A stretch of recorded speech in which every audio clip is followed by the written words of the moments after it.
श्री राम और सीता जी के पुत्र लव कुश का जन्म कैसे हुआ था। रामायण की कथा के अनुसार वनवास से वापस अयोध्या आने के बाद श्री राम और सीता जी को पहली बार पता चला कि वे माता पिता बनने वाले हैं। सीता जी के गर्भवती होने की सूचना मिलने पर पूरे महल में खुशियों का माहौल फैल जाता है। श्री राम के साथ साथ परिवार के सभी लोग अत्यंत प्रसन्न थे, लेकिन यह खुशियाँ बहुत देर तक नहीं टिकी। जब यह बात प्रजा तक पहुंची तो लोग सीता जी को शक की नज़रों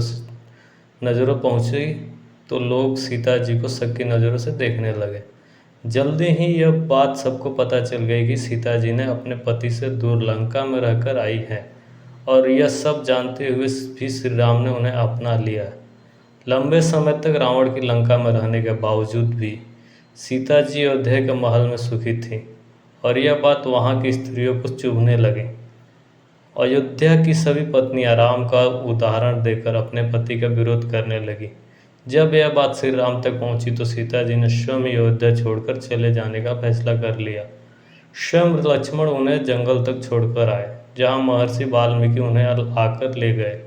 इस समय सीता जी गर्भवती थी। यह ऐसा समय था जब उन्हें श्री राम की सबसे अधिक आवश्यकता थी, लेकिन प्रजा का सुख देखते हुए उन्होंने महर्षि वाल्मीकि के आश्रम में एक आम सन्यासिनी की तरह रहने का निर्णय लिया।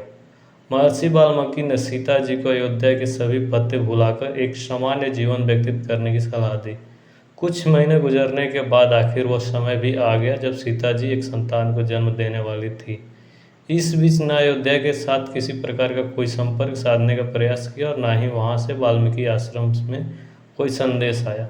कहा जाता है कि सीता जी के अयोध्या छोड़ देने के बाद श्री राम अंदर से बहुत दुखी रहने लगे थे। उन्होंने अपना राज्य अच्छे से संभालना, लेकिन सीता जी की याद उनका पीछा नहीं छोड़ती थी। उन्होंने अपना पूरा जीवन प्रजा को समर्पित कर दिया। सीता जी की याद में श्री राम भूमि पर ही सोते थे।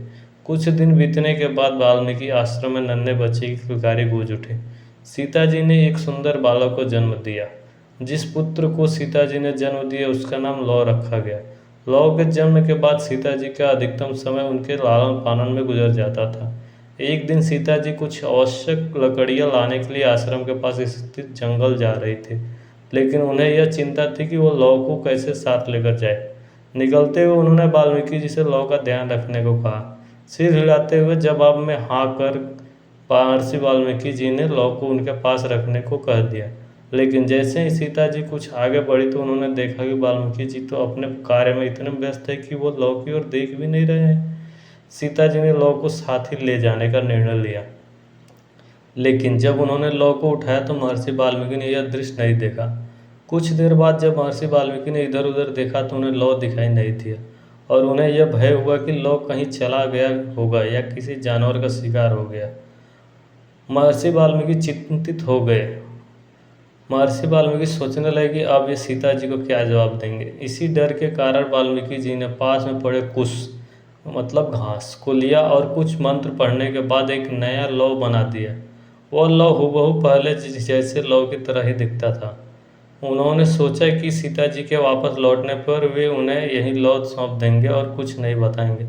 कुछ समय के पश्चात जब सीता जी आश्रम लौटती तो उन्हें देखा कि महर्षि वाल्मीकि चिंतित रह रहे।